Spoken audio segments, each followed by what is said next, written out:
Sistema de juego. Los pingos se ven en la cancha. Temporada 2023. Fecha número 8. Para producir esta charla tuve que contactarlo. Inmediatamente, al recibir su respuesta, me conmoví. Su voz, reconocible como pocas y banda sonora de algunos de nuestros momentos más felices, me concedía este encuentro. Periodista comprometido, hombre de radio y relator, nuestro invitado de esta fecha ha estado en el corazón de la acción deportiva y cultural durante décadas. Hace casi 60 años que trabaja ininterrumpidamente en radio, habiendo sido en su Uruguay natal a sus 16 años, donde dio sus primeros pasos, llegando a ser director de deportes de Radio del Plata en el país vecino. Su arribo a la Argentina se produjo en 1981, donde continuó forjando su carrera, trabajando en emblemáticas emisoras como Radio Continental, Mitre y Del Plata, y conduciendo recordados programas de televisión como El Espejo, Desayuno y Bajada de Línea, entre otros. Considerado el relator deportivo por excelencia de habla hispana, su nombre está ligado a uno de los momentos más icónicos en la historia del deporte: su narración de la jugada de todos los tiempos, el legendario segundo gol de Maradona a Inglaterra en el Mundial 1986. Junto a Diego, conduciría más adelante, para Telesur, los programas de Zurda y De la mano del 10, en torno a los mundiales 2014 y 2018 respectivamente. En la actualidad se lo puede escuchar en las mañanas de AM750, mientras que incansable se desempeña también como conductor en Extra TV y es parte principal del equipo de relatores. Sistema de juego. Fecha número 8. Hoy relata nuestro encuentro Víctor Hugo Morales. Hola Víctor Hugo, ¿cómo estás? Bien, me da mucho gusto, Jonathan, estar en contacto. Un abrazo. Una alegría muy grande para mí. Quiero contarte primero a vos y a los que escuchen que te voy a tutear porque te escuché expresar que así lo preferís. Sí, me gusta que la gente joven me tutee. Como a todas las personas de edad, nos hace sentir a nosotros un poquito más jóvenes también. Muy bien, me alegra que sea así porque esa es la intención. Igual se te recibe siempre muy joven y muy actualizado. Puedo decirte de todos modos, con tuteo o sin tuteo, que para mí es un orgullo y un honor poder charlar con vos y te lo quiero enfatizar. Es más, para serte franco, si bien me muevo en el mundo de la comunicación hace largos años, yo no estudié periodismo, por lo cual ejerzo mi rol de manera intuitiva, como un oficio, ignorando si es que hay ciertas reglas que haya que cumplir taxativamente. Por eso lo que te quiero decir a continuación tal vez transgreda alguna de esas normas, pero además de alegría, siento también mucha responsabilidad de tener esta charla con vos, así que espero estar a la altura y desde ya te agradezco mucho sinceramente tu tiempo. Es un placer, Jonathan, dale nomás. Muy bien, yo te cuento como le cuento a cada invitado que siempre me tomo los primeros segundos para contarles cuál es el sistema de juego de este podcast. Se basa en dos pilares fundamentales. El primero siempre es el invitado, en este caso vos, Víctor Hugo Morales, y el otro es el tema que elegimos como eje central de cada charla, que en esta oportunidad será el relato. No hay que ser muy perspicaz para imaginar por qué pensamos en vos para hablar al respecto, pero mi idea no es solamente hablar de relato deportivo, sino también sobre esta idea de la importancia de cómo contamos las cosas y cómo nos las cuentan, y esta interesante relación entre los hechos que suceden y las palabras que elegimos para acompañar esos hechos. Un hecho se puede ver de mil maneras distintas según dónde posemos los ojos. Por eso lo primero que te quiero preguntar puntualmente tiene que ver con el relato deportivo. En tu opinión y en tu juicio, ¿qué es lo que importa o es relevante contar de lo que sucede en un partido de fútbol? Es un espectáculo radial, yo lo considero de esa manera, como si fuera teatral o televisivo. Es un espectáculo con imágenes creadas por las palabras. El libreto es esa realidad que está ocurriendo delante de nosotros, sea fútbol, básquetbol, lo que fuere. Se trata de tomar el hecho y transformarlo sin que sea traicionarlo con nuestras palabras para hacer de eso, este es mi concepto, mi criterio, lo que mencioné antes, algo así como un espectáculo para los oídos, un espectáculo para el alma, para los sentidos. Hay que, con eso que tenemos allí, que son los jugadores, los jueces, el público en las tribunas, componer una obra en la cual las palabras vayan permitiendo emocionarnos, enojarnos, indignarnos, calmarnos, todo de la mano de las inflexiones de la voz, de lo que se está relatando, de la crítica que el hecho pueda merecer, del ensalzamiento de las virtudes o de la crítica directamente a lo que no nos está gustando. Siempre basándose en un hecho objetivo. Cuando vos contás un hecho real, aunque haya ficción, el hecho real tiene que estar predominando. El hecho real del partido en sí mismo predomina. ¿De qué manera? En el deseo de acertar a cada jugador, de decir quién tiene la pelota, qué es lo que hace con ella, cómo progresa en la cancha, cómo se relaciona con sus compañeros, cuáles son los pases y cuál es la emoción que la jugada va teniendo a medida que se acerca a uno de los arcos. ¿Y qué hace más conmovedor a un relato? ¿Ser lo más fidedigno posible de lo que pasa o esa poesía y esa prosa que acompaña las palabras y los hechos? La complicidad es un elemento muy importante. Si vos relatás a Boca frente a Palmeiras, vos sabés que la mayoría de los que te están escuchando son hinchas de Boca, o que por lo menos te debes a esos hinchas. Lo mismo sería si fuese River. Esa complicidad que vos establecés con el oyente, posiblemente de Boca, te lleva a construir un mundo que sea amable para él, que sea emocionante, que marque qué salvada de Boca un alivio o qué maravilla de jugada que hizo en la mitad de la cancha, una motivación para sentirte satisfecho y esperanzado de que el equipo está marchando bien, un gol con todo lo que los relatores aportamos a esa emoción posterior, mientras el hincha se abraza en el living de su casa o en el estadio, procurar recrear cómo fue la jugada, pero también darle un relieve que es un intento literario, no siempre concretado, para relacionarlo con algo que es la vida misma de cada día, la historia del club, la importancia del gol y el paso adelante que da el equipo, la comparación con otras acciones, con otras jugadas, y todo con ese decorado tan particular de la tribuna, imaginada a través de las palabras. Claro también que el deporte, el fútbol en este caso, si bien todo se transforma en un negocio, es un juego y permite este intento artístico y literario. Ahora, cuando hablamos de hechos no deportivos, que son noticia, ¿qué es lo que te parece importante o relevante contar? ¿Dónde poner el ojo en los hechos que son noticia, que no sean un partido de fútbol? Yo creo que la objetividad frente al hecho no se puede perder nunca. Después está nuestra visión. Lo importante de nuestra visión es que la gente sepa desde dónde le hablamos.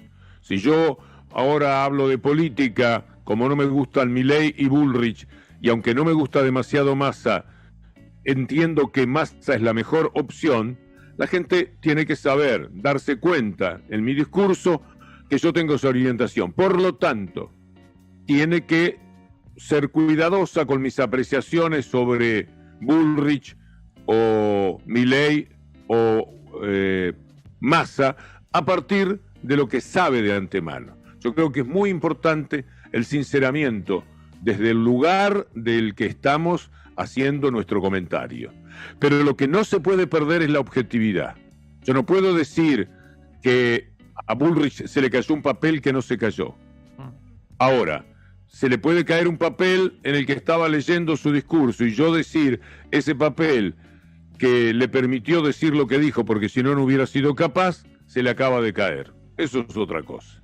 El hecho objetivo es que se cayó un papel. No se puede inventar, se le están cayendo los papeles, por ejemplo, o cualquier cosa por el estilo. Lo pongo meramente como ejemplo y me refiero a esto así tan directamente porque estamos en los tiempos del debate. Claro que sí, claro que sí. Y mientras decías eso pensaba, yo te preguntaba sobre la mirada, y es interesante esto de dónde se para uno, cuál es la perspectiva de uno. Yo soy una persona, por ejemplo, que se autodefine como gris, y sé que esto siempre se acerca a ser catalogable de tibio, cosa que yo en lo personal no siento para nada. Yo me considero, como digo muchas veces, gris furioso, o gris curioso, o gris colorido. Trato de moverme y tratar de analizar caso por caso, para poder dar mi opinión o incluso no darla. Vos tenés un posicionamiento claro siempre, un punto de vista muy marcado, muy categórico. ¿Alguna vez has sentido que ese posicionamiento te ha quitado algo de perspectiva para poder relatar lo que pasa? ¿O sentís que esa perspectiva tal vez la pierden otros, siendo un poco más gris? Sí. Siempre se pierde. En lo que sentimos está una mezcla de prejuicios, de conocimientos anteriores, de amores y odios.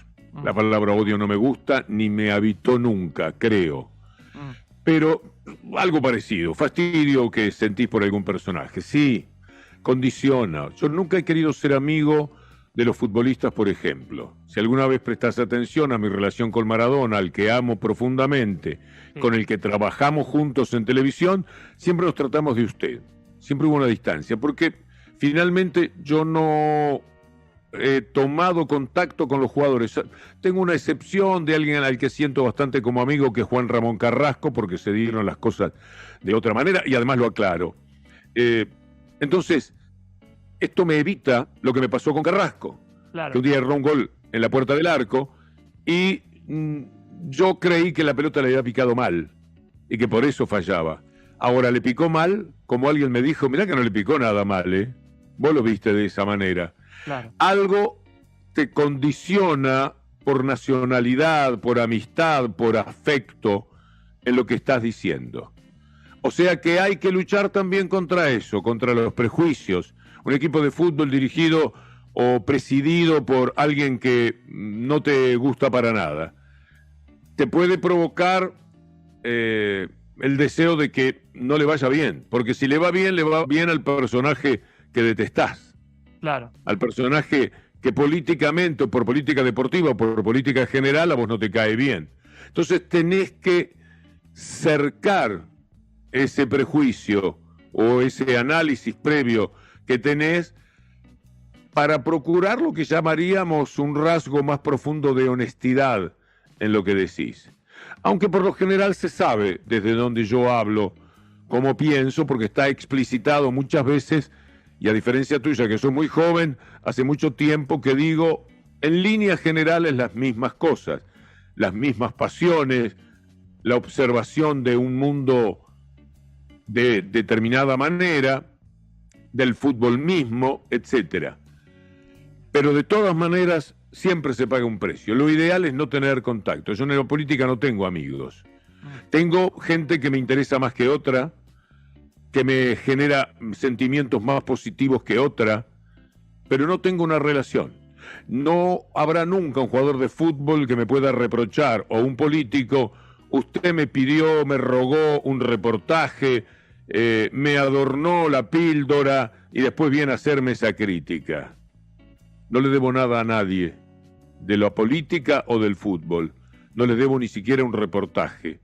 Nunca he pedido ni rogado absolutamente nada. Cuando quiero una nota, aunque sea una persona que estimo mucho, le pido a mi compañero productor decirle que me gustaría hablar de tal cosa, pero si a él le interesa, sino que no se preocupe. Es decir, no lo pongo en un compromiso de ruego de la nota. No voy a buscar una nota por el lado de este tipo me cae bien, nada. Me interesa mucho la buena distancia, porque me siento más libre. La libertad tiene que ver muchas veces con uno mismo, con las condiciones desde las que uno hace su trabajo, las que no te permitís, las que no te permitís, por ejemplo, la amistad. Yo no tengo ningún interés en sentarme a conversar con la más empinada persona política que haya en el país. No me interesa. Más bien, pero no es una cosa peyorativa, no es que no me interese la persona, no me interesa la situación, porque sé que luego me compromete. El problema es mío. Sabes que mientras decías esto, yo pensaba en algo que muchas veces pienso, que a veces uno asocia la libertad al sí Y yo muchas veces creo que la libertad tiene más que ver con decir que no, ¿no? A estas cosas. Por ejemplo, hablar con una persona empinada. Lo que pensaba en línea con esto es, vos has tenido a veces inconvenientes por decir lo que pensás. Y te pregunto en esa línea, ¿qué peligros conlleva manejar esa libertad? ¿Qué peligros conlleva decir lo que uno ve, lo que uno siente? Hay un libro que te recomiendo para tu juventud, una obra de teatro que se llama Brand, de Ibsen. Yo la leí siendo muy joven y marcó de alguna manera mi vida. Yo ya sé de antemano que todo camino por la ética que yo siento, me juzgo un ser ético. Todo ese camino es bastante desventurado en el tipo de relaciones que vas teniendo. Te vas apartando de grupos de pertenencia muchas veces. Y el camino final, desde el punto de vista filosófico, es la soledad. La ética es algo que te va llevando a formas de soledad. Entonces pagás precios altos, porque la gente que vos criticás, a su vez tiene muchísimas relaciones. Cuando vos sos crítico de un factor de poder, no es de una persona que estás hablando, sino de todo un establishment de poder. Cuando vos criticás a un dirigente de fútbol, que por ejemplo puede presidir la AFA, vos estás metiéndote con todo el mundo que le debe o favores o está condicionado por el tipo de relación o lo que fuera. Esa persona también te está rechazando. Y esa persona también te pasa la factura, primero afectiva, pero si un día tiene la oportunidad de castigarte, lo va a hacer.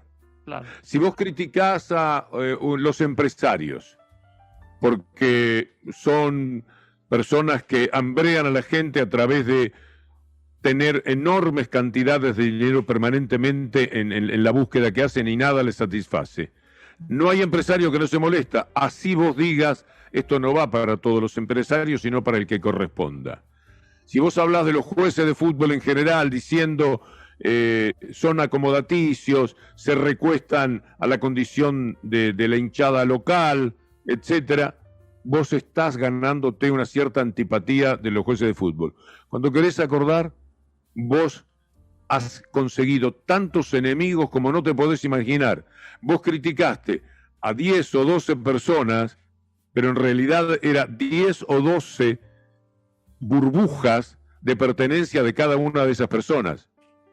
Entiendo perfecto. Es más, sabés que una de las preguntas que te quería hacer, y la voy a un poco a reformular, era justamente en este énfasis que vos solés hacer de la importancia de la ética en el periodismo, cómo se relacionaba esto con la forma de narrar. Y por lo que entiendo entonces es que la ética lleva un poco a la soledad, de alguna manera. Sí, no te pierdas si lo encontrás ese libro. Era la moral, en este caso, que tiene un parentesco con la ética, aunque no sean exactamente lo mismo. Porque la ética está más referida a una cuestión personal y la moral es una cuestión que recogemos de nuestro ámbito, etcétera, y que luego adaptamos a nuestra persona, y se es un ser moral o amoral. Entonces yo creo que la ética es más un asunto personal. Podría planteármelo como una discusión conmigo mismo, pero mientras improviso en esta charla, me parece que es de esa manera. La elección de los caminos éticos implican que vos no podés trabajar en una radio y no criticar a una empresa porque es anunciante de la radio. Claro. Esto lo tenés que negociar. Para vos que sos más joven va a ser más difícil porque vos estás buscando un laburo, por ejemplo. Pienso en una persona de tu edad, no exactamente en tu persona.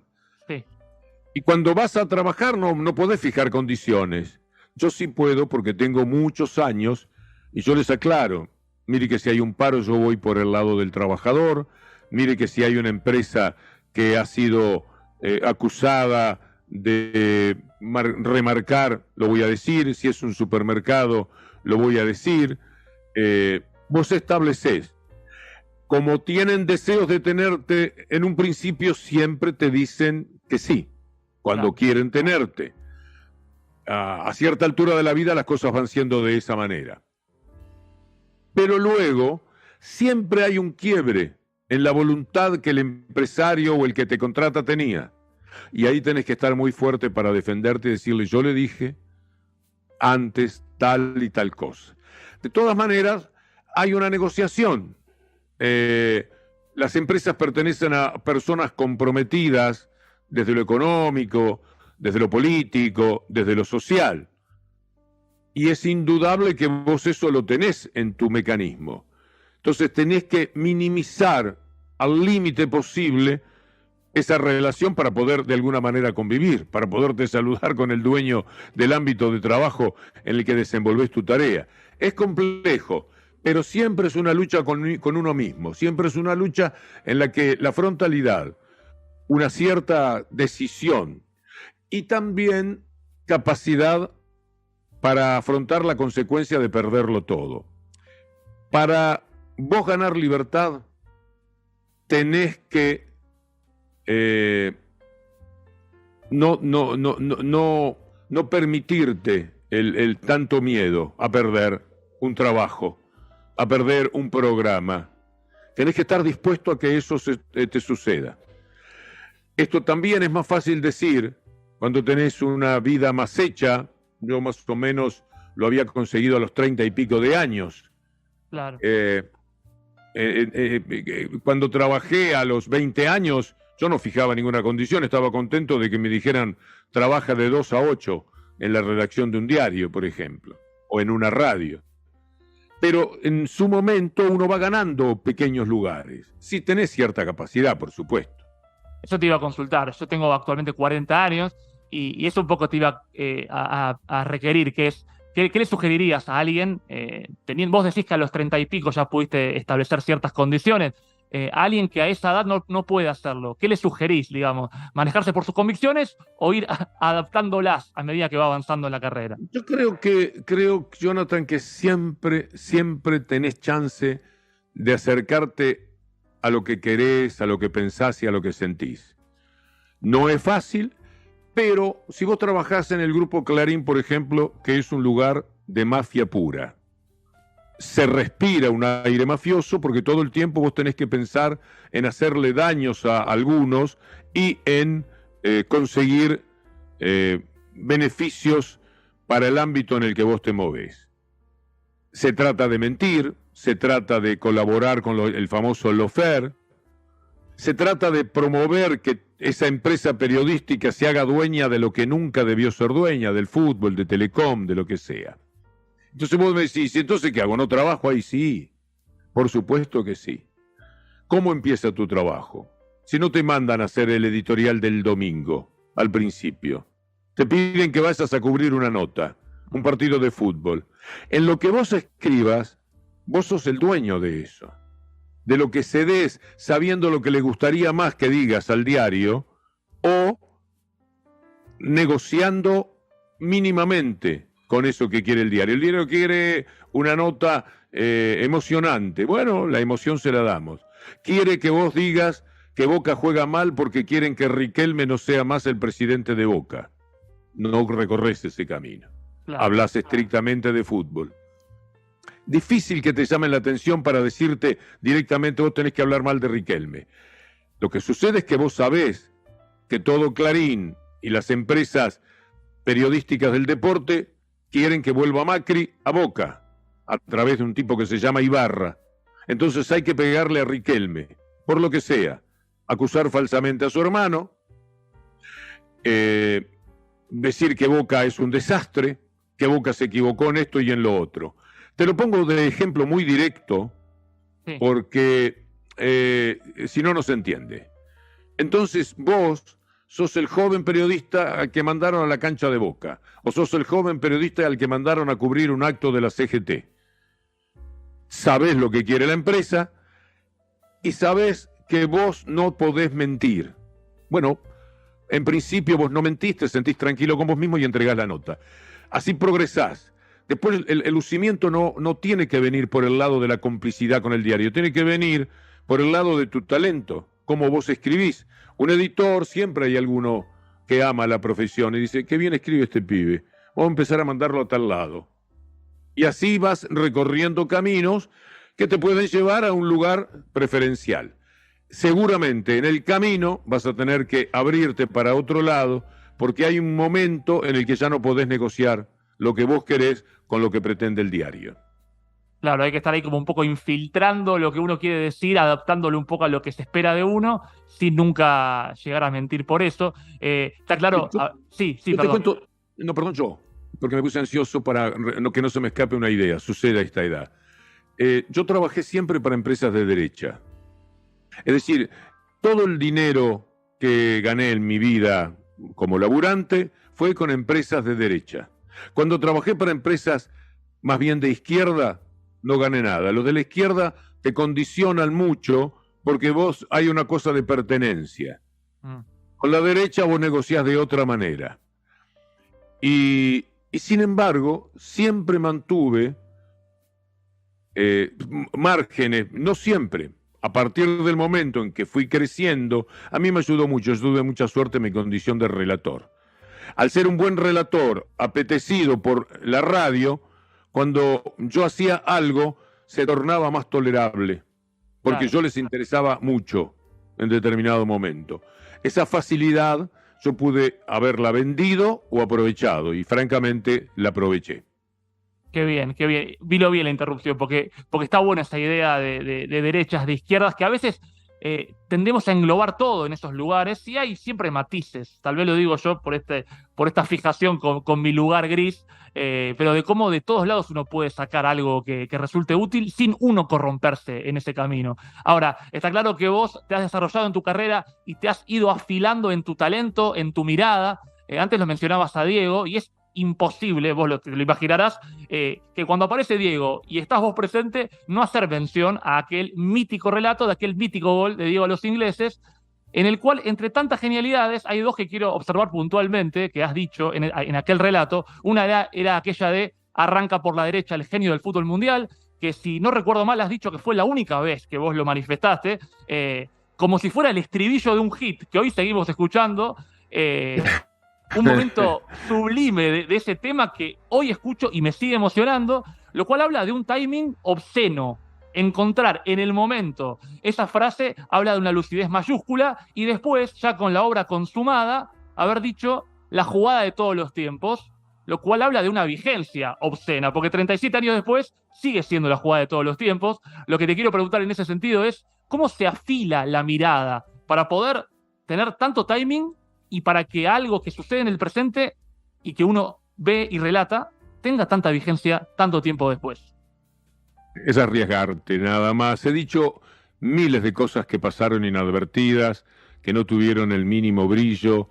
He relatado miles de partidos. Siempre tuve el intento de darle sobre todo a la emoción del gol o al momento más importante, más emotivo de un partido, un toque que excite más todavía la imaginación del que te está escuchando. Finalmente ni siquiera lo hago pensando en él, lo hago pensando en mí. Soy yo el que me excito diciendo la luna baña a los jugadores y corre en el medio de esa luz brillante de una noche espectacular en el estadio de River.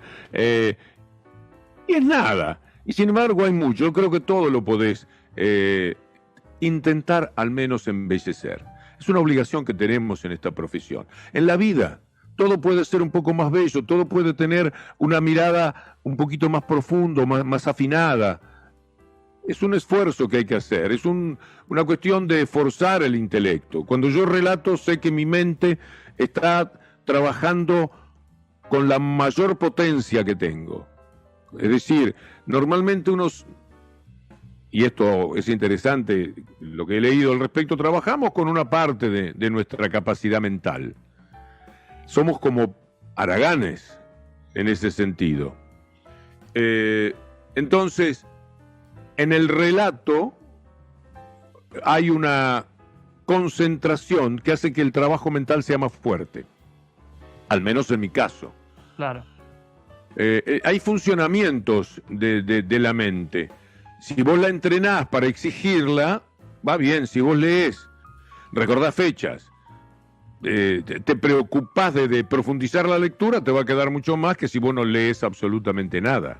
Esta es una diferencia inevitable que hay en la vida. Entonces, dicen que, y me parece que es así, que la tarea más rotunda, más completa de la mente humana es en la música. Cuando yo miro un pianista, un guitarrista, o que tiene que armonizar todas las órdenes mecánicas del cuerpo y todas las órdenes intelectuales y todos los mensajes que van a su corazón para poner emoción, precisión, arte, técnica, etcétera, no puede haber algo que supere. Ni siquiera un científico que esté pensando en algo que pueda terminar, en los átomos. Podés pensar en un átomo, pero estás en eso.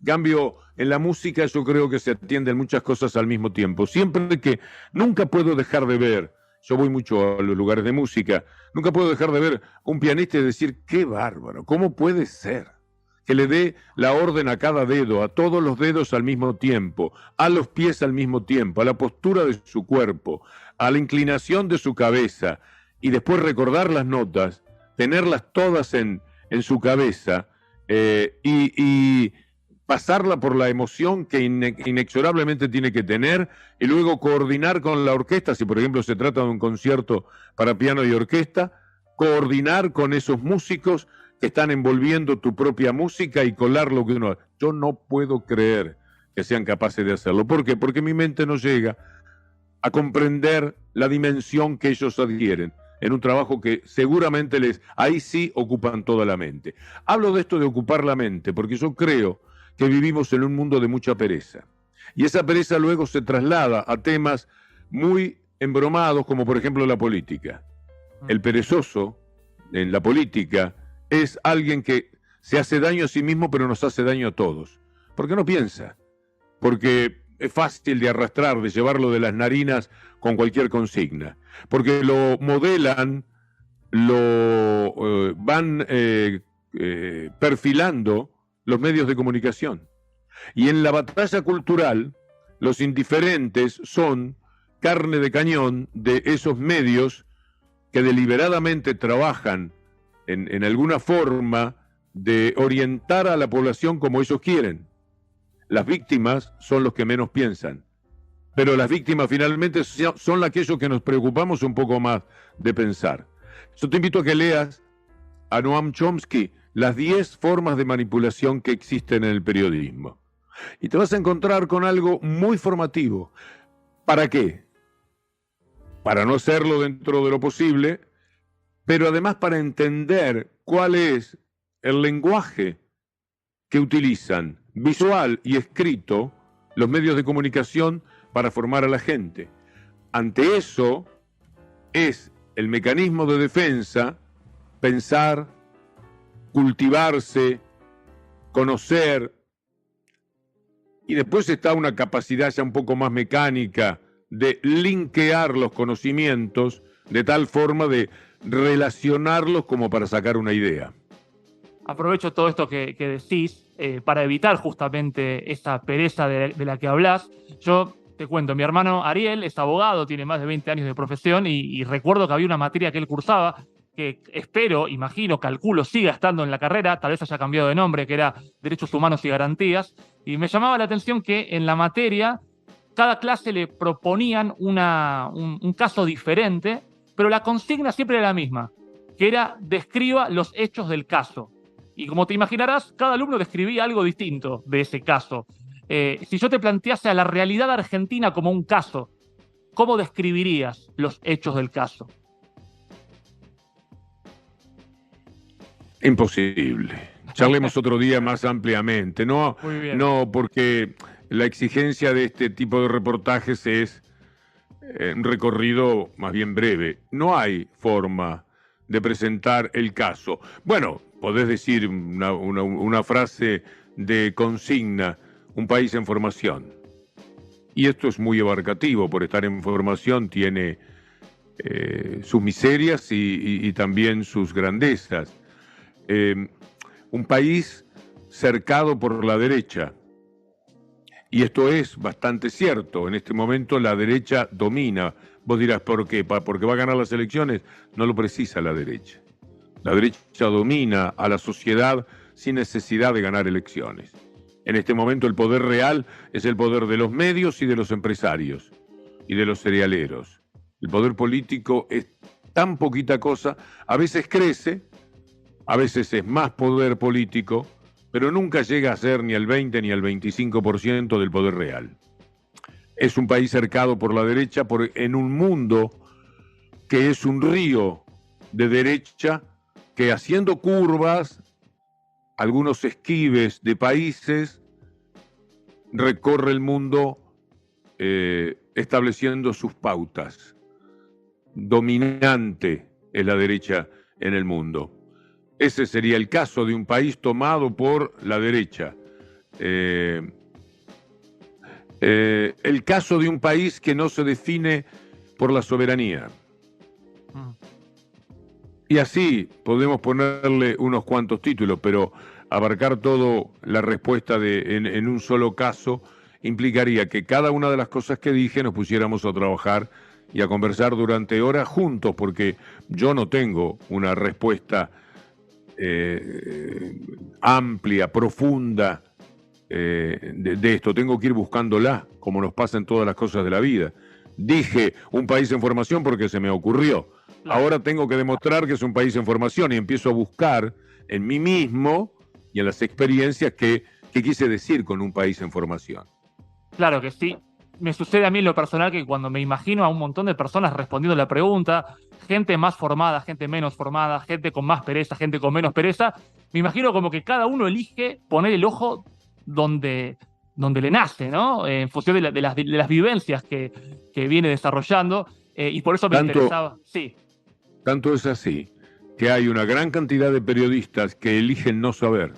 Cuando vos notás a los periodistas de la derecha, muy débiles de información, que no repreguntan a los entrevistados políticos, es porque no saben, porque no se informan debidamente. Entonces, esa ignorancia los convierte en... esto sucede con los periodistas de la derecha. No les interesa lo que se dice desde otro sector. Lo dan por sabido, lo dan por entendido, siempre están con lo mismo, que la igualdad, que la justicia social. Sin embargo, hay muchas cosas que desde el periodismo de izquierda se refutan de las mentiras de la derecha. Y ellos no saben que fueron desmentidos. Y por eso están cara a cara con el entrevistado. Y solo saben lo que ellos han escrito y dicho de ese entrevistado. Pero no saben lo que de otro lado se ha denunciado y las refutaciones que hubo del otro lado. Pero ya no es que sea minimizar a la izquierda, es que tienen miedo de saber algo que los comprometa. Si yo estoy haciendo un comentario y estoy esquivando algo que sé, no me siento cómodo, claro. No me siento digno de mí mismo. Ahora, si no lo sé, recorro el camino de la mentira o de la exageración o de la fake news sin ningún problema. Estoy siendo honesto conmigo mismo porque es lo que sé. Algo así como ojos que no ven, corazón que no siente. Por eso pensaba sobre las emociones. Vos decías que yendo a ver recitales de piano y orquesta sentís una emoción mayúscula. Y viste que siempre hablamos de cuánto nos emocionan tus relatos. ¿A vos qué relatos, no necesariamente deportivos, pueden ser musicales, son los que te han emocionado y te emocionan a lo largo de tu vida? En lo deportivo tuve, por ejemplo, la oportunidad de relatar a Monzón en boxeo y fue una gran emoción porque era un desafío personal. A veces se juntan muchas cosas en la emoción. Que era Monzón, que era el Monte Carlo, que estaba cerquita de Trintignant y de otros actores franceses, que era una gran noche, que era un sitio para mi origen inimaginable, que iba a relatar por primera vez boxeo, que tenía ahí un desafío a ver si lo hacía bien. Esa es un relato. Y de los... también relaté automovilismo, pero ahí no pasó una cosa tan particular como ese relato de boxeo de Monzón. Relaté boxeo 6 o 7 veces nada más, creo que menos. Yo sé que vos te estás refiriendo a un relato que imagine yo ahora sobre algo de la vida. Por ejemplo, algún hecho, algún suceso, algo que te contaron. La caravana que hizo Kicillof el otro día Sí. es un hecho relatable. Mm. Ese es un hecho relatable. Un acto político puede ser relatable.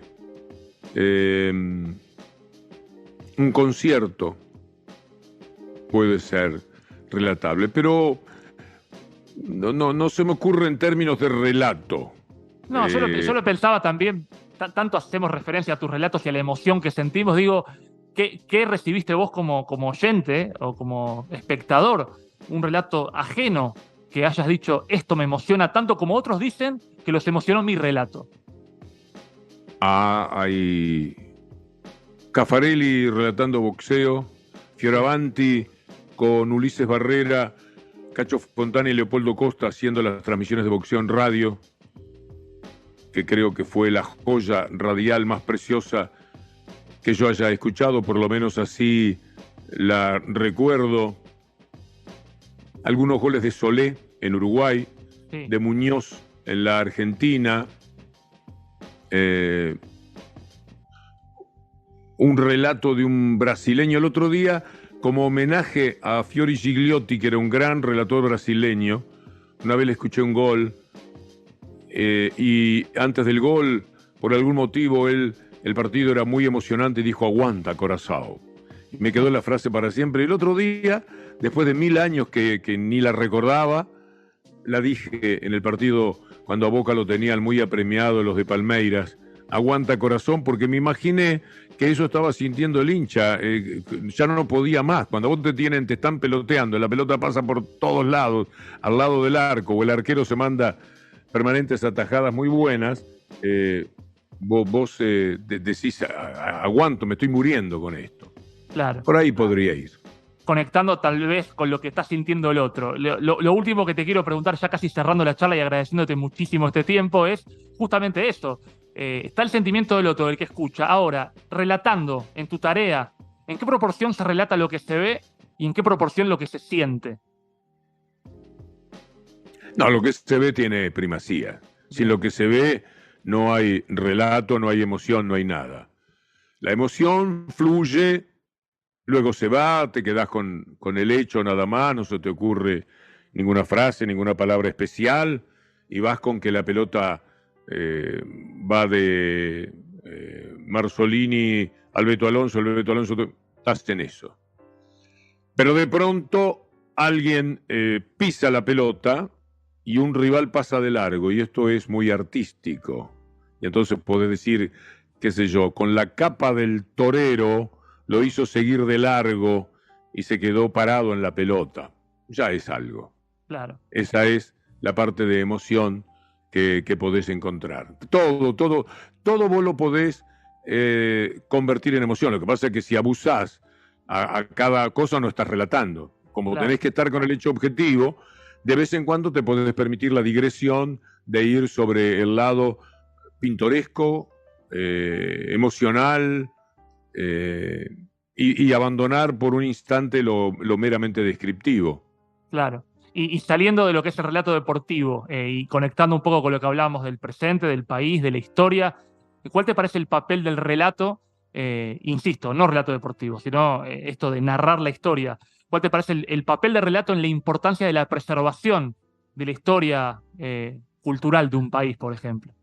Vivimos en tiempos de una historia escrita por los ganadores siempre, como dice la canción, con las refutaciones que nunca hacen mella en la historia aprendida, en la historia oficial, sea fútbol, sea política. Y vivimos con los que quieren deshistoriar hechos que son muy concretos, de vivencias que son importantes tener en cuenta siempre. Verbigracia, los episodios de la dictadura. Hay quienes pretenden ponerle un manto y no hablar de ciertas cosas. Y hay quienes quieren defender la historia, que eso se sepa siempre, y que los que tienen 70, 40, 20, en la medida de su crecimiento y de sus posibilidades, nunca permitan que borren esa historia, que es lo que intenta siempre la derecha. La derecha quiere nada más que su propia historia y lucha a brazo partido para que no prosperen las historias que convivieron o que fueron diferentes a las que ellos contaron. Me parece impecable esta respuesta para cerrar, porque necesitamos siempre recordar. Y recordar es eso, volver a pasar por el corazón, y el relato permite que sigamos recordando. Ahora sí, lo que es mi última pregunta, que es la que le hago a todos los invitados, y es condición sine qua non para poder despedirte, tiene que ver con el nombre de este podcast, que se llama Sistema de Juego. Y a cada invitado le pregunto siempre, ¿cuál es su sistema de juego para vivir? ¿No? Como si fuera un equipo que se planta, pero ante la vida. ¿Cómo diría que se para el equipo de Víctor Hugo Morales ante la vida diariamente? Franqueza, la franqueza. Me paro francamente frente a los hechos.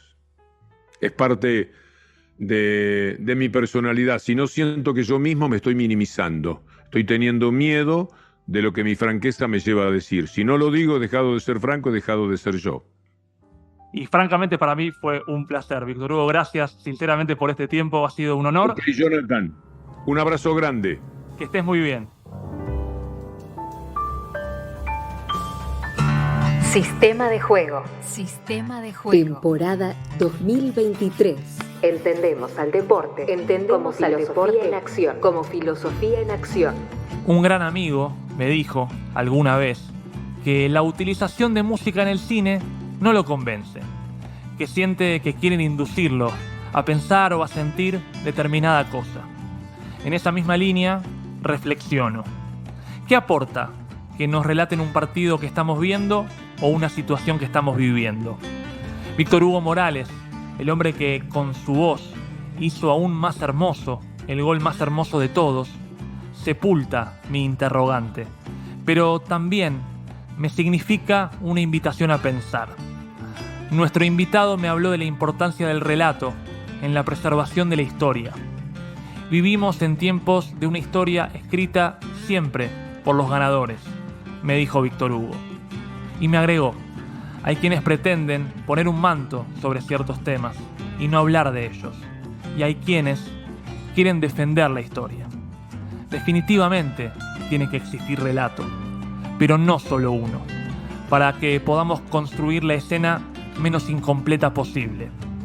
Y luego preguntarnos íntimamente por qué suele decirse, por ejemplo en el fútbol, que del segundo nadie se acuerda.